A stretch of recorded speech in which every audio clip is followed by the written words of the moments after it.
আসসালামু আলাইকুম। আশা করি সবাই ভালো আছেন। আল্লাহর রহমতে আমিও ভালো আছি। আমি আজকে এই যে সকালবেলা ডাল, আলুর ভর্তা, ডিম ভাজি করে নিয়েছি।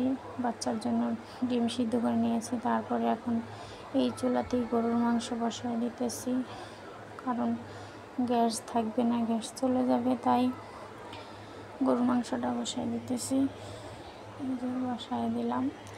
তারপরে যে আমি বাটা মশলা ব্যবহার করি, মশলা বাইটাও দিছি মশলা। এখানে আমার পাকের ঘরে হলুদ মরিচের ডিব্বাগুলো দিয়ে নিলাম। তারপরে টেবিলের উপর জলকান্দা জালিগুলো দিয়ে নিলাম। তারপরে এখানে জগ গ্লাসগুলো দিয়ে নেব, টেবিলগুলো মুছেও নেব। তারপরে যেখানে আমি হাঁড়ি পাতিলগুলো দিয়া, আমি সিলভারের হাঁড়ি পাতিল সবসময় মাইজা মুছা নেই, না হয় দেওয়া যায় পানির দাগ পরে, পানির দাগ দেখা গেলে ভালো দেখা যায় না, তাই আমি এটা মুছে নিই। যখন টেবিল মুছে নিতেছি, টেবিলের উপরে দেখা যায় একটু জল টল পড়লে আঠা আঠা লাগে, তাই একটু মুছে নিতেছি।